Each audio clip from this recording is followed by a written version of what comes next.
আসসালামু আলাইকুম, মির তৌফিক হোসেন স্বাগত জানাচ্ছি এনটিভির দুপুরের খবরে। ক্রাউন সিমেন্ট শিরোনাম দেখছিলেন, এবার বলছি পুরো খবর। নির্বাচন সংস্কার কমিশনের বেশ কিছু সুপারিশ নির্বাচন কমিশনের স্বাধীনতা খর্ব করবে বলে মনে করেন প্রধান নির্বাচন কমিশনার এম নাসির উদ্দিন। নির্বাচন ভবনের সংবিধান সংস্কার নিয়ে RFED টকে তিনি বলেছেন, স্থানীয় সরকার নির্বাচন আগে করলে জাতীয় নির্বাচন 1 বছর পিছিয়ে যেতে পারে। নিয়ামুল আজিজ সাদেকের রিপোর্ট। জাতীয় সংসদের স্থায়ী কমিটির কাছে কমিশনের বাজেট, দায়বদ্ধতা ও শাস্তির বিষয়ে নির্বাচন ব্যবস্থা সংস্কার কমিশনের সুপারিশ নিয়ে প্রবল আপত্তি জানান প্রধান নির্বাচন commissioner. Reporters for election and ডেমোক্রেসির এই আয়োজনে তিনি এসব কথা বলেন। অনেকগুলো সুপারিশ আছে যেগুলো ইনকর্পোরেট করলে, অ্যাকসেপ্টেড হলে ইলেকশন কমিশনের স্বাধীনতা খর্ব হবে, no doubt about it. Election commission itself is স্বাধীন, আমরাই তো স্বাধীন। আমাদের চাইতে স্বাধীনতার মধ্যে আরেকটা স্বাধীন দিলে তার আরেকটা মুশকিল। আমি ভোটার লিস্ট করব, ভোটার তৈরি করব, আর অন্য এক কর্তৃপক্ষ এটা দায়িত্বে থাকবে, তাহলে আমাকে নিয়ন্ত্রণ থাকবে?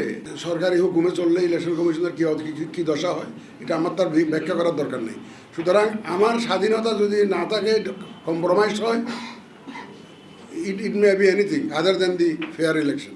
এপ্রিল-মের মধ্যে ভোটার তালিকা চূড়ান্ত করে নির্ধারিত সময়ের মধ্যেই নির্বাচনের জন্য সব ধরনের প্রস্তুতি নেওয়া হচ্ছে বলে জানিয়েছেন সিইসি। বলেন, জাতীয় নির্বাচনের তফসিল ঘোষণার আগে নিবন্ধিত সব রাজনৈতিক দল নিয়েই নির্বাচন হবে। একটা জাতীয় ঐক্যমত্য কমিশন হবে, হয়তো বা ওখানেও আলোচনায় এসে যেতে পারে, হয়তো বা এসে যেতে পারে। স্থানীয় সরকার নির্বাচন আগে করার মতো প্রয়োজনীয় জনবল, আইনশৃঙ্খলা বাহিনী ও সময় নেই বলেও মনে করেন এম নাসির উদ্দিন। পৌরসভার চেহারা কীরকম হবে, ইউনিয়ন পরিষদের চেহারা কীরকম হবে, সিটি কর্পোরেশনের মেয়র থাকবে কি থাকবে না, সংস্কার কমিশনের রিপোর্টই এখনো তারা পায়নি। স্থানীয় সরকার নির্বাচন করতে আমরা দেখছি গড়ে প্রায় এক বছর সময় লাগে। এটা ইন ফেজেস করতে হয়, অনেক মারামারি হয়, হানাহানি হয়, বাইয়ে বাইয়ে কন্টেস্ট হয়, অনেক প্রতিযোগিতা হয়। সুতরাং অনেক লোক মারা যায়, দেখছি তো আমরা সহিংস ঘটনা ঘটে। সীমানা পুনর্নির্ধারণ ও এনআইডি বিষয়ে আলাদা কোনো সংস্থা গঠনের দরকার নেই বলেও মত দিয়েছেন CEC. Niamul Aziz Sadek, NTV news, Dhaka. জাতীয় নির্বাচন ছাড়া অন্য কিছু চিন্তা করার সুযোগ নেই উল্লেখ করে অন্তর্বর্তী সরকারকে নির্বাচন পর্যন্ত নিরপেক্ষভাবে কাজ করার আহ্বান জানিয়েছেন বিএনপির স্থায়ী কমিটির সদস্য আমির খসরু মাহমুদ চৌধুরী। একই সঙ্গে তিনি বলেছেন, নিরপেক্ষতা হারালে তা হবে শহীদদের সঙ্গে বেমানি। জাতীয় প্রেস ক্লাবে ন্যাশনাল পিপলস পার্টি এনপিপির আলোচনায় তিনি বলেন, জনগণের অধিকার ফিরিয়ে আনতে সবাইকে ঐক্যবদ্ধ থাকতে হবে। সরকারের নিরপেক্ষতা নিয়ে যদি জনগণের প্রশ্ন জাগে, তাহলে নিহতদের রক্তের সাথে বেমানি করা হবে। দেশের মানুষের মালিকানা ফিরিয়ে দেওয়া ছাড়া অন্য কোনো পথ খুঁজতে গেলে সন্দেহের উদ্রেক হবে বলে মন্তব্য করেন আমির খসরু মাহমুদ চৌধুরী। বলেন, সংস্কারের নামে কালক্ষেপণের কোনো সুযোগ নেই। যে যতই বিজ্ঞ হোক, জনগণের চেয়ে বিজ্ঞ হবার সুযোগ নেই। কারো কোনো প্রস্তাব থাকলে সেটা নিয়ে জনগণের কাছে যেতে হবে, জনগণের সমর্থন পেতে তাদের কাছে যেতে হবে। তার বাইরে কারো কিছু করার অধিকার নেই। এই সরকারগুলোর ক্যারেক্টার হচ্ছে, চরিত্র হচ্ছে নিরপেক্ষতা। সবচেয়ে বড় চরিত্র হচ্ছে তারা নিরপেক্ষভাবে যে আগামী যে নির্বাচন হবে সেদিকে এগিয়ে যেতে হবে। নিরপেক্ষতা নিয়ে যদি প্রশ্ন জাগে, তাহলে সেটা হবে এই আন্দোলনের, এই ত্যাগের, এই 15 বছর ত্যাগের যে রক্ত দিয়েছে, প্রাণ দিয়েছে, তাদের প্রতি বেইমানি করা হবে। বিএনপি নেতাদের সাম্প্রতিক বক্তব্যকে সরকারের জন্য সতর্ক বার্তা মন্তব্য করে পরিবেশ উপদেষ্টা সৈয়দা রিজওয়ানা হাসান বলেছেন, উপদেষ্টাদের কেউ রাজনৈতিক দলের সাথে সম্পৃক্ত নন। একই সঙ্গে তিনি জানান, ছাত্র উপদেষ্টারাও বলেছেন তারা রাজনৈতিক দলের সঙ্গে সম্পৃক্ত হলে সরকার থেকে পদত্যাগ করবেন। রাজধানীর পান্থপথে পানি ভবনে operationalising the Bangladesh climate development partnership শীর্ষক কর্মশালায় তিনি এসব কথা বলেন। আওয়ামী লীগের নির্বাচনে অংশগ্রহণের বিষয়ে সরকারের কিছু করার নেই বলেও জানান উপদেষ্টা। নির্বাচনে কারা অংশগ্রহণ করবে এবং করবে না, এটা রাজনৈতিক সিদ্ধান্ত। রিজওয়ানা হাসান বলেন, মুক্তিযুদ্ধকে কেউ প্রশ্নবিদ্ধ করবে না, ঘোষণাপত্রে মুক্তিযুদ্ধকে অবজ্ঞা করা হবে না।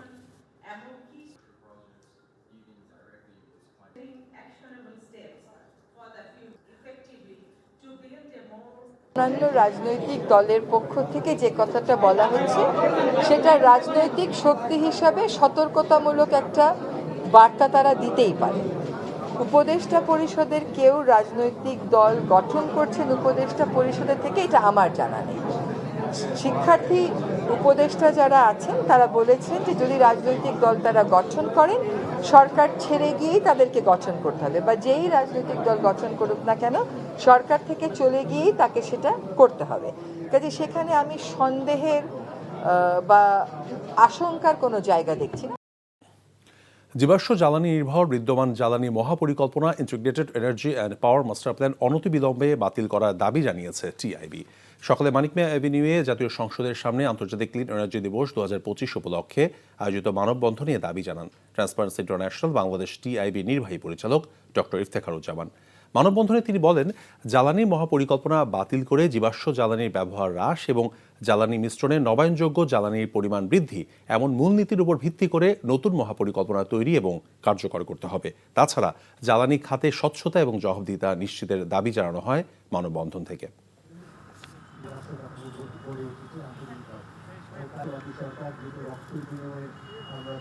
জ্বালানি মহাপরিকল্পনা যেটা প্রণীত হয়েছে সেটিকে আমরা বাতিল করতে চাই এবং সেটি আপনারা শুনেছেন আমাদের প্রথম দাবি।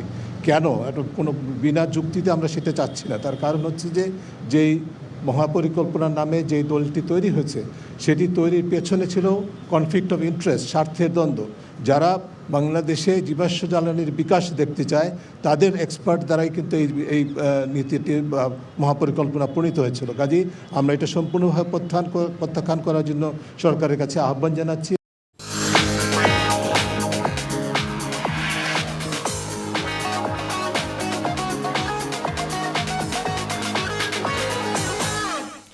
নগদ নিবেদিত অর্থনীতির খবর। ভ্যাট নির্ধারণের পর নিত্যপণ্য কিনতে মানুষের কষ্ট হলেও অর্থনীতি সচল রাখতে সেটা করতে বাধ্য হচ্ছে সরকার। আন্তর্জাতিক কাস্টমস দিবসের অনুষ্ঠানে এই কথা বলেছেন অর্থ উপদেষ্টা ডক্টর সালাউদ্দিন আহমেদ। আর এনবিআর চেয়ারম্যান আব্দুর রহমান খান বলেছেন, ঋণের দায় শোধ করতেই বেশিরভাগ আয় শেষ হয়ে যাচ্ছে। রাজস্ব ভবনে কাস্টমস দিবসের আলোচনায় তারা এসব কথা বলেন। ডিয়ামুদ আজিজ সাদেকের আরেকটি রিপোর্ট। বেশ কিছু খাতে ভ্যাট বৃদ্ধি নিয়ে সামাজিক যোগাযোগ মাধ্যম ও জনমনে অসন্তুষ্টি চলছে বেশ কিছুদিন ধরে। ভ্যাট বৃদ্ধিতে জনজীবনে নেতিবাচক প্রভাব নিয়ে গণমাধ্যমের রিপোর্টের কঠোর সমালোচনা করেন অর্থ উপদেষ্টা। এই ভ্যাট বাড়ানো কেন, ও বাড়ানো কেন, ভেতরের কাহিনী কি কি সেগুলো আমরা সবসময় বলি না। সবই খারাপ বাংলাদেশে, সবই ভালো এমন ভাব আমি মাঝে মাঝে দেখি যে বাংলাদেশের মধ্যে বন্ধ হয়ে গেলো, বাংলাদেশের মধ্যে দেশই নাই মতো এরকম ভাব। এই হচ্ছে না, ওই হচ্ছে না, ওই পেঁয়াজের দাম কমে গেছে, আলুর দাম কমে গেছে, চালের দাম অনেক বেড়ে গেছে।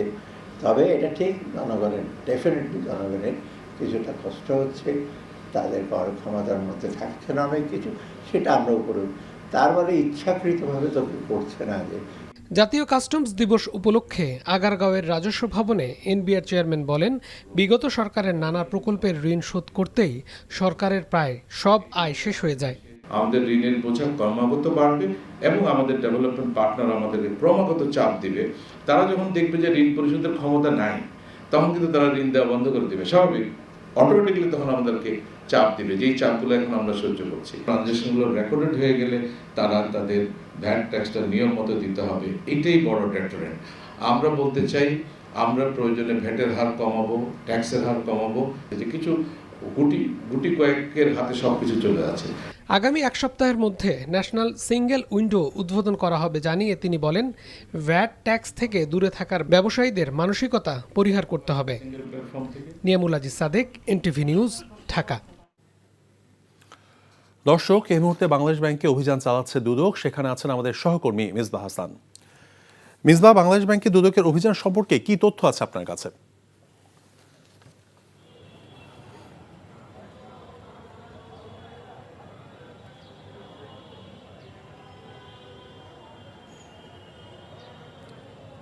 তৌফিক, ডেপুটি গভর্নর যিনি ছিলেন এসকে সুর, তার মূলত ব্যক্তিগত লকার রয়েছে এখানে তিনটা। সেই তিনটি ব্যক্তিগত লকার এখন দুদকের একটি টিম এসেছে, সেই ব্যক্তিগত লকার কিন্তু ভাঙবেন এবং সেখানে মূল্যবান সম্পদ আছে সেটি তারা করবেন। এর আগে কিন্তু একটু জানিয়ে রাখি যে বাংলাদেশ ব্যাংকের বিধি মোতাবেক কিন্তু যে কর্মকর্তা, অবসরপ্রাপ্ত কর্মকর্তা এবং যারা কর্মরত আছেন তাদের ব্যক্তিগত লকার দেওয়া হয়, যার ব্যক্তিগত জিনিসপত্র, আনুষঙ্গিক জিনিসপত্র কিন্তু বাংলাদেশ ব্যাংকে রাখার জন্য। সেই হিসেবে সাবেক ডেপুটি গভর্নর যিনি ছিলেন তার ব্যক্তিগত লকার রয়েছে মোট 3টি, যেটি গত 2017 সালে একটি লকার এখানে ছিল, 2018 সালে একটি লকার বুকিং দেওয়া হয় এবং সবশেষ গেল বছরের শেষে কিন্তু একটি লকার বুকিং দেওয়া হয় এবং যার নমিনি করা হয় তার স্ত্রীকে।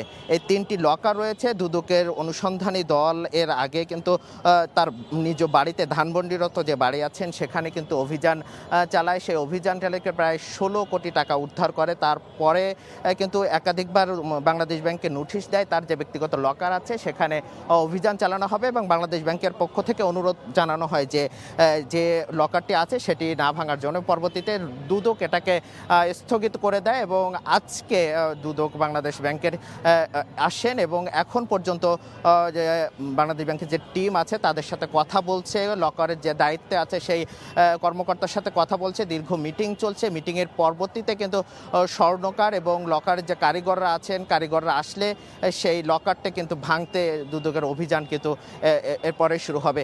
একটু জানিয়ে রাখি 2017 সালের সেপ্টেম্বরে কিন্তু এই লকারটি বুকিং করে প্রথম লকারটি এবং এর মধ্যে যে কি আছে এখন পর্যন্ত বাংলাদেশ ব্যাংকের কর্মকর্তা এবং দুদক কর্মকর্তা আমাদেরকে কেউ নিশ্চিত না। আমরা সাংবাদিকরা এখানে অপেক্ষা করছেন যে আসলে কখন নাগাদে মিটিং শেষ হবে। মিটিংটি শেষ হওয়ার পরে যে অভিযান চলবে সেই অভিযানের পর আমরা জানতে পারবো যে আসলে এখানে ব্যক্তিগত লকারে কি রয়েছে। একটু জানিয়ে রাখি যে 2017 সালে প্রথম লকারটি বুক করা হয় এবং 2018 সালে কিন্তু আরেকটি লকার বুক করা হয় এবং সবশেষ 2023 সালের একটি লকার কিন্তু বুক দেওয়া হয়। সবশেষ 3টি লকার এখন পর্যন্ত দুদকে বাংলাদেশ ব্যাংকে রয়েছে এবং এই সাবেক ডেপুটি গভর্নর তিনি কিন্তু এর আগে তার বাসায় দুদকের অভিযান পরিচালনা করা হয়। তার বিরুদ্ধে যে অভিযোগ ছিল সেই অভিযোগের ভিত্তিতে তার বাসায় অভিযান পরিচালনা করে দুদক এবং সেই অভিযানের মাধ্যমে কিন্তু তার বাসা থেকে কিন্তু বিপুল পরিমাণ অর্থ কিন্তু উদ্ধার করে দুদক এবং সবশেষ অবস্থা জানাতে চাই। সবশেষ যদি এখন পর্যন্ত মিটিং চলছে এবং স্বর্ণকার এবং যারা চাবি যে কারিগররা আছেন তারা আসলে কিন্তু দুদক এই লকার ভাঙার অভিযানে যাবেন। তখন সবশেষ দুদক ব্রিফ করার আগ পর্যন্ত আমরা জানতে পারবো যে এখানে সবশেষ অবস্থা। এই ছিল তাওফিক সবশেষ। জানছিলাম বাংলাদেশ ব্যাংকে দুদকের অভিযানের খবর। জুলাই আগস্ট হত্যা মামলায় র্যাবের সাবেক মহাপরিচালক ব্যারিস্টার হারুন রশিদের বিরুদ্ধে গ্রেফতারি পরোয়ানা জারি করেছেন আন্তর্জাতিক অপরাধ ট্রাইব্যুনাল। আজ প্রসিকিউশনের আবেদনের প্রেক্ষিতে বিচারপতি গোলাম মুর্তুজা মজুমদারের নেতৃত্বাধীন ট্রাইব্যুনাল এই আদেশ দিয়েছেন। গ্রেফতারি পরোয়ানা জারির আবেদনে প্রসিকিউশন উল্লেখ করেছে, জুলাই আগস্ট আন্দোলনে হেলিকপ্টার করে ছাত্র জনতার উপর গুলি বর্ষণ এবং গুলি করে মানুষ হত্যা সহ মূল নির্দেশদাতাদের অভিযোগ রয়েছে হারুন রশিদের বিরুদ্ধে। তাই মামলার তদন্তের স্বার্থে তাকে গ্রেফতার করা জরুরি। শুনানি শেষে হারুনকে গ্রেফতার করে ট্রাইব্যুনালে হাজির করার নির্দেশ দেওয়া হয়েছে। আবেদনের পরবর্তী শুনানি আগামী 23 মার্চ। এদিকে আশুলিয়ায় ভ্যানে 6 জনকে পুড়িয়ে মারার ঘটনায় জড়িত থাকার অভিযোগে গ্রেফতারকৃত এসআই আব্দুল মালেক ও কনস্টেবল মুকুলকে একদিন করে জিজ্ঞাসাবাদের অনুমতি দিয়েছেন আন্তর্জাতিক অপরাধ ট্রাইব্যুনাল।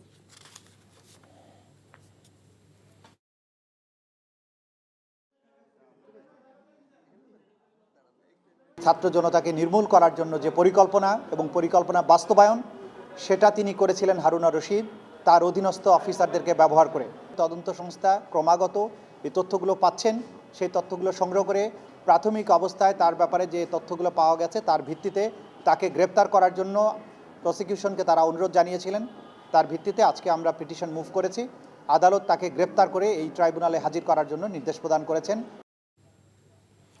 এদিকে ব্যবসায়ী নাসিরউদ্দিন মাহমুদের দায়ের করা মারধর, ভাঙচুর ও ভয়ভীতি দেখানোর মামলায় চিত্রনায়িকা পরিমণি এবং তার কাস্টিউম ডিজাইনার জুনায়েদ বগদাদি জিমির বিরুদ্ধে চার্জ গঠন করে বিচার শুরুর আদেশ দিয়েছেন আদালত। একই সঙ্গে তাদের বিরুদ্ধে গ্রেফতারি পরোয়ানা জারি করা হয়। সকালে ঢাকার সিনিয়র জুডিশিয়াল ম্যাজিস্ট্রেট মোহাম্মদ জুনায়েদের আদালত সময় আবেদন নামঞ্জুর করে আদেশ দেন। এ সময় পরিমণির আইনজীবী নীলাঞ্জন আরিফাত জানান, মামলাটি চার্জ শুনানির জন্য তারিখ ধার্য ছিল আজ। অসুস্থ থাকায় পরিমণি আদালতে হাজির হতে পারেননি।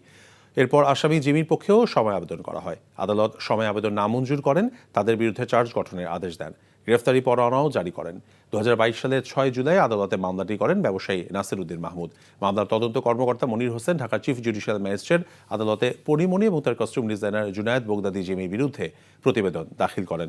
তাদের বিরুদ্ধে মারধর এবং ভয়ভীতি দেখানোর অভিযোগের সত্যতা পাওয়া গেছে বলে প্রতিবেদনে উল্লেখ করা হয়। এ ছিল দুপুরের খবরে।